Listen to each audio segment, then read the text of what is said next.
Deep Image, our favourite. Red light on for the buffering. Here we go. Stand by. Good line.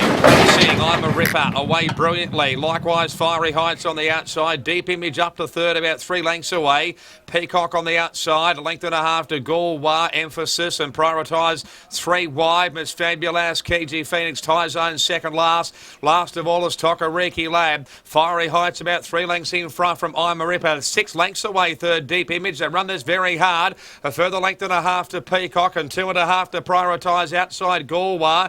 A length and a half to Emphasis and Tie Zone 3 wide. Miss Fabulous over on the inside. Second last KG Phoenix. Last of all Tokariki Lab. Fiery Heights about 4 lengths in front from I'm a Ripper. 3 lengths away, third Deep Image and fourth Prioritise out 3 wide. Peacock, Galway, Tie Zone 3 wide, followed by Emphasis on the outside of Miss Fabulous. Second last KG Phoenix and Tokariki Lab swings the last about 6 lengths off the leader. Deep Images quickly straight up on the outside to claim Fiery Heights seemingly. Prioritise has been wide. Tie Zone down the outside. I'm a Ripper and Galway's over on the inside. But Deep Image the leader. Fiery Heights second down the outside. Tie Zone weaving through Miss Fabulous. Galway's over on the inside. But Deep Image going well. A length and a half in front from Miss Fabulous. Tie Zone, Galway. Deep Image in front. It's Deep Image clear and Robert Heathcote will win the buffering. Deep Image by a length of Miss Fabulous and Tie Zone. Galway, Tokariki Lad, Prioritise. Then KG Phoenix, Fiery Heights, followed further back by I'm a Ripper, Peacock, and Emphasis was last. Robbie Fradd was just giggling, wasn't he? He just couldn't believe his luck, lobbing into a beautiful trailing position. They went a bit crazy in the early part. I'm a Ripper, I thought, was entitled to hold that inside. He had gate number 1, but he didn't want to know about it on Fiery Heights, and he kept sooling Fiery to the lead. And this has left Deep Image in front of Fairway from home. So he was there to be cut down late, but he's given a strong kick and a lovely patient ride by Robbie Fradd gets him home. Miss Fabulous running on strongly again. Tie Zone couldn't get in at any point, so the little fella's done a great job to get third there. So 6, 4 and 2. You can see Fiery Heights under a lot of pressure at this point. And I know Rob Heathcote will be getting a lot of delight out of that. Deep Image winning the buffering. And he'll be headed towards the Gold Coast in a fortnight's time. Sam, ask Robbie whether he could believe his luck the way that turned out. He gave it the absolute... Robbie, it's just hang on a minute, Robbie. He likes coming back to this car going flat out. And I struggle to stay on my pony when I'm going flat out. I struggle to stay on it going slow, Robbie. Okay, good go, David. You gave the absolute peach today.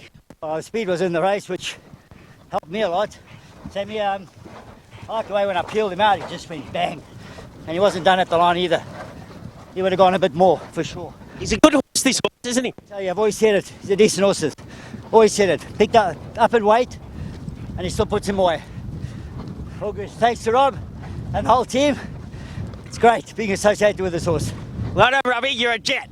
Thanks, Sammy. Right, let's have a chat now to the winning trainer, Rob Heathcote. Rob, this horse is your stable star at the moment, but how delightful to win the race named in honour of your champion. Yeah, thanks, Jakey Henson, and Jared for sending him to me. And, you know, you've really created a highlight for me today to win the buffering. And I went and had a beer with Buff the other day over the bridge, and yeah, it's nice. It's a real buzz. And not only, okay, it's called the buffering, that's a nice touch, but gee, this horse is just going super. And, you know, I went up and congratulated David Van Dyke from Alligator Blood, and he did the same to me with Deep Image. You know, he's such a lovely guy. But Robbie Fradd, you know, gee, that worked out well. Who said we have to lead? I don't think we could have done anyway, but no, lovely ride by Rob. He just doesn't panic, hit the front, press the go button at the right time, and yeah, we've won the buffering. I might even get a photo of that and put it on my office wall. Why not? I mean, you mentioned how delightfully it worked out for you early. Were you a little nervous that you were hitting the front very quickly on the turn? Not really, because I could see Robbie's hands. He hadn't moved, and he knows this horse so well. Robbie earmarked him as soon as he knew he was in my camp and said, I want to ride this horse from when David had him. But yeah, he just knows the horse so well and gave him a beautiful ride. And yeah, let's go to the Magic Millions now. I mean, we were even thinking, Robbie actually told us last start when he won the Loch Nay to go straight to the Millions, but this is such an attractive purse. Jake, the owner, said, you know, let's win the Buffering, because Jake knew it would mean a lot to me, and it certainly has. And what about this horse demeanour for an on-speed sprinter? He just waddles around the yard like an old stayer. I know, it's quite amazing. You know, you think he'd be explosive and have an attitude to match, but he's such a quirky bugger at home. We've even got to do slow work with him, mate. You know, just to get him out on the track and just to get him to do it. He's just so beautiful and relaxed, this horse. But, yeah, love having him in my camp. Enjoy a drink. Well done, Rob. Good on you. Happy New Year to everyone. Yeah, Rob Heathcote, just thrilled to have this horse in his stable. Of course, originally trained by David Van Dyke, so he came to him in magnificent order, and he's been able to go on with this horse and win some really nice races. He's got a great future. 6 beats 4, 2 and 3, and so fitting, Rob Heathcote takes out the Buffering.